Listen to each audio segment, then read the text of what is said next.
গৌরনগরী একসময় বাংলার রাজধানী ছিল, আজ তা ইতিহাসের ধ্বংসাবশেষ। সোনারগাঁও বাংলার প্রাচীন রাজধানী, এখানে ইসলামিক সংস্কৃতির ছাপ স্পষ্ট দেখা যায়। সোনারগাঁও বাংলার প্রাচীন রাজধানী, এখানে ইসলামিক সংস্কৃতির ছাপ। লালবাগ কেল্লা ঢাকার ইতিহাসের এক গুরুত্বপূর্ণ নিদর্শন। এটি মুঘল আমলের স্মৃতি। শাহী হাম্মাম মুঘল যুগের এক রাজকীয় গোসলখানা, এটি তখনকার বিলাসিতার প্রতীক। লাহোর ফোর্ট মুঘল স্থাপত্যের এক গর্ব, এই দুর্গ ইতিহাসের অনেক গল্প বলে। গোলকোন্ডা ফোর্ট একসময় ছিল হীরার বাণিজ্যের কেন্দ্র, এই দুর্গ ইতিহাসে ভরা। লাল কেল্লা মুঘল সাম্রাজ্যের শক্তির প্রতীক, এই দুর্গ আজও ইতিহাসের সাক্ষী। হুমায়ুনের সমাধি মুঘল স্থাপত্যের এক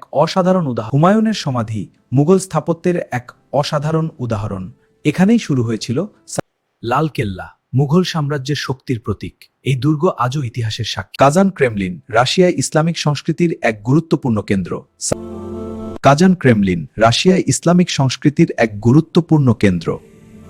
তিরানা কাসল অটোমান যুগের একটি গুরুত্বপূর্ণ নিদর্শন, ইতিহাস এখানে এখনো জীবন্ত। প্রিজোরেন ছোট শহর কিন্তু ইতিহাসে ভরা, এখানে ইসলামিক ঐতিহ্য এখনো টিকে আছে। স্কোপজে বাজার ইউরোপের পুরনো ইসলামিক বাজারগুলোর একটি। সারায়েভো এখানে ইসলামিক সংস্কৃতি আর ইউরোপীয় ইতিহাস একসাথে। মোস্তার ব্রিজ অটোমান স্থাপত্যের এক অনন্য নিদর্শন, এটি ইতিহাসের সৌন্দর্য। সাবস্ক্রাইব করুন।